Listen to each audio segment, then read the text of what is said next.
continuing with the building up the cabin inside the van, literally your fairing strips, and we're starting our wiring process. I just wanted to point out that if you're going to come up against these hard surfaces like this, use these little pinch edge molding, protect the wire at all costs. So we're going to, fit that little guy in there, and we don't want any wire running on these hard surfaces. So if you're going to run or hide wires, just make sure that you insulate the wire and make sure if it's coming into contact with one of these, just put down a little bit of the little pinch molding. We got this, I think, off of eBay. So just give it a little protection. That way the wire, if it's moving down the road, never comes into contact with the sharp metal surface. So tools like this are pretty available, cheap on the internet, Amazon, eBay, all that stuff. Guys, do what you want. If you want to get real close cuts, or you can freehand, it's your call. You can use a little device like this to get close on corners, edges. It'll save whatever you're doing there while you're trimming around. Then you can transfer it to the board like that, or you can just freehand it and cut it with the jigsaw. It's your call. Just remember, these ProMasters aren't level. You can't use a bubble leveler, your normal conventional leveler, but you still can frame them level. You know what I mean? Yeah.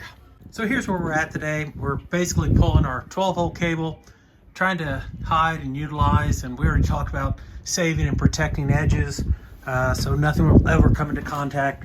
We're just going to use a utility box to pull all of our cables through. I guess I'll start over by the door. The door area, we'll have a galley extended here. We wanted 2 switches. One switch is going to come and activate, pressurize our water system, so our water pump. We'll have a switch activation here, and we'll also be able to turn on our puck lights. We chose to go a little bit different route from other people on puck lights. We wanted 2 puck lights over the door area, kind of where the food prep area is going to be. Sorry I'm making you guys so dizzy. We wanted a puck light back over here in this dark corner. So we're leaving the loop, and we're doing like a alluvium on our little, I used to know what you call those things, zip ties. There you go, you moron. So we wanted to make sure we wired our fan. Remember, black is positive on the Max fan, it's labeled. So we're hiding our cable back through there. And again, anytime your cables come up against these metal edges, just use a pinch molding, fellas. That's all you gotta do. This is one of the scariest parts for a lot of people. But we wanted to conserve as much wire as we could. On this side, in our garage, we're gonna have our water pump. We're gonna have our switch for our puck lights to come on. We're still installing this little wire here. This will be for the bunk lights. That the window will be right here. We'll be cutting that in a future episode. But we wanted to make sure that we had those gooseneck lights with the USB chargers over the top. Our wiring system is not real elaborate. I guess I probably should share with you guys that we are old Volkswagen people. So Volkswagen Westfalia camper, split window, like that little critter right back there. That's a little single cab pickup. But we had a Transporter, a 67 Westie, and we wanted to do some traveling in it. And then we reevaluated how much we love air conditioning and heat and reliability and warranties. And that's what we transitioned to here. So we're going to put an extra power cable up here. Just run a 12-volt cable for in case we miss something. Hindsight's 2020. If you install it now, you can use it later. But on this side, we've got all of our 12 volts run. Next thing we're going to do is run our 12-2 Nomex. I think we got this off of the interweb, the Jungle website, Amazon. We're going to start running our Nomex next. We're going to have 110 through the inverter on this wall for cooking. And then we're going to have a 110 outlet over here for our microwave. We've got our refrigerator right there. We're going to go with the Iceco 45 liter, and that's where the Iceco will be built out to right there approximately. So we had to have power for that. And that's pretty much our wiring. And it's one of the scarier parts of the build, but yeah, just take it slow, watch a lot of other people, watch the video, see what they do, get ideas, and then fit something for yourself. Remember, we're not experts here, and we're not telling you that what we're doing is better than anybody else. We're just telling you what we're going to do in our build, and tell you whether or not if we had to do it over, we would. So anyway, hope you're enjoying this. here we go again. We started pulling Nomex, and boy, I tell you what, you thought pulling the 12-volt speaker cable was fun. By the way, this is the speaker wire we use. Find it on your local Amazon 12-2, about 200 feet. We're definitely going to have quite a bit left over. Maybe I can, I don't know, Facebook Marketplace that. Who knows, fellas? Might give somebody a great deal on that. Pure copper, oxygen-free, stranded wire. But we do not want to have problems or issues with any wire. The 12-2, 110 AC, alternating current, direct current. Just please protect your surfaces. Know where it's going, where it's running, possible touch points, and just take your time. That's all I can tell you.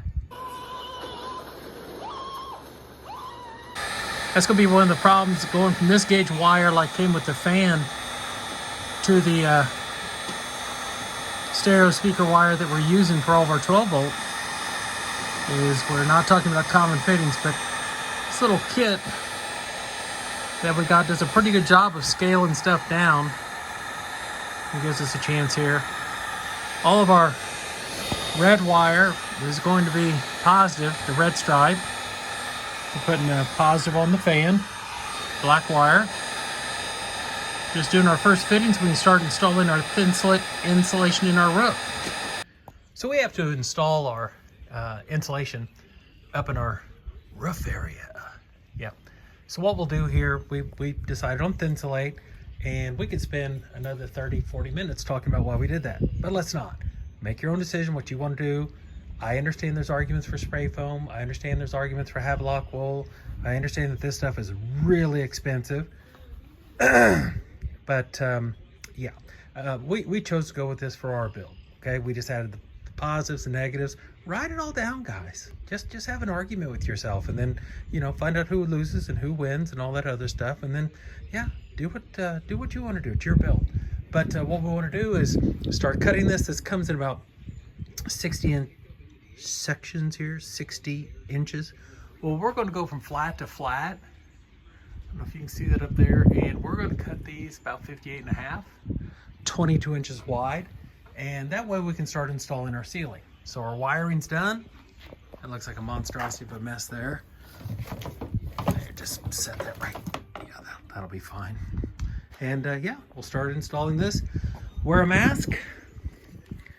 Allow 5, 6, 7 minutes and 22 seconds maximum. Spray the contact area and spray the thin slit where you're gonna put it up. Let it get tacky.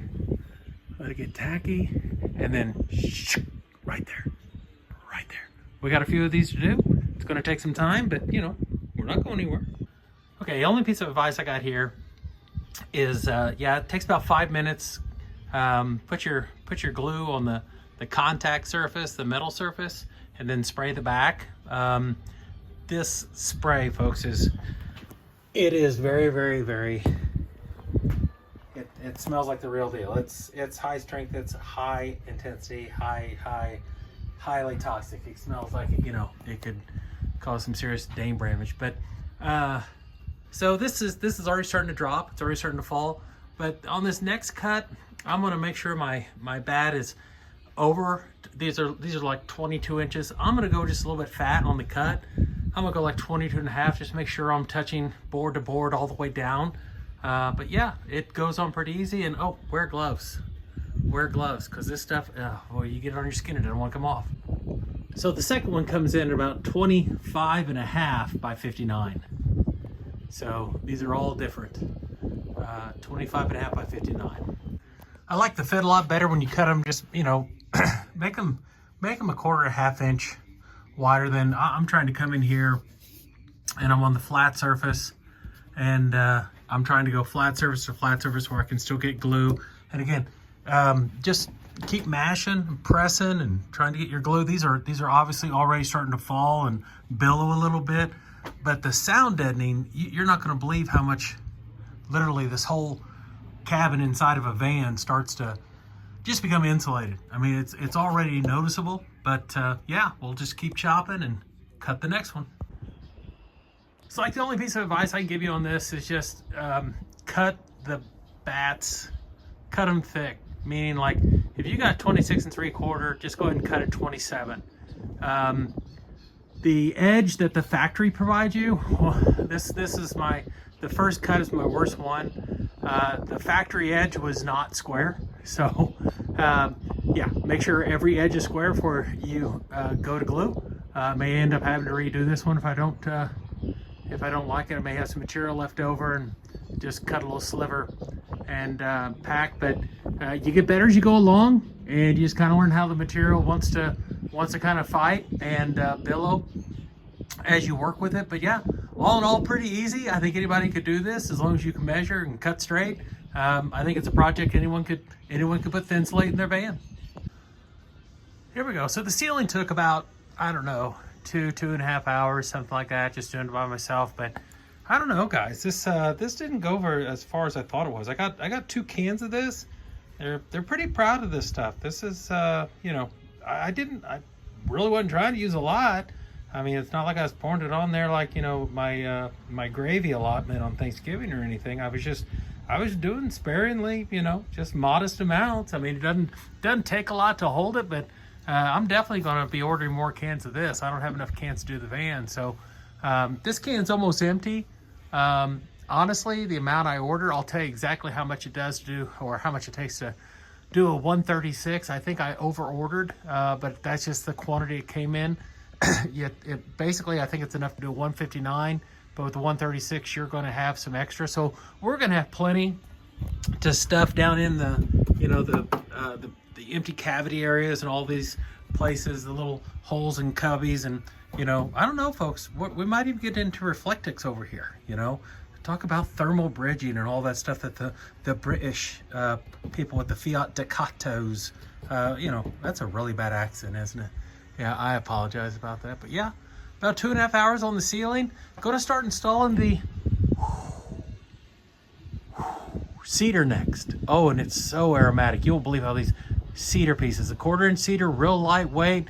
We got the hole saw to cut for the puck lights. We're going to start installing that next. And made an executive decision today on the cable gland, how we pull the solar wires through. We're going to go through there, fellas, ladies and gentlemen. We're going to just tap right through the 3rd brake light up there, and we're going to put our little gland pieces on. And yeah, all in all, pretty successful day. Got all the wiring done. You know, yeah. Fairing strips, yeah. Building the cabin within the cabin. Let's put a ceiling in this.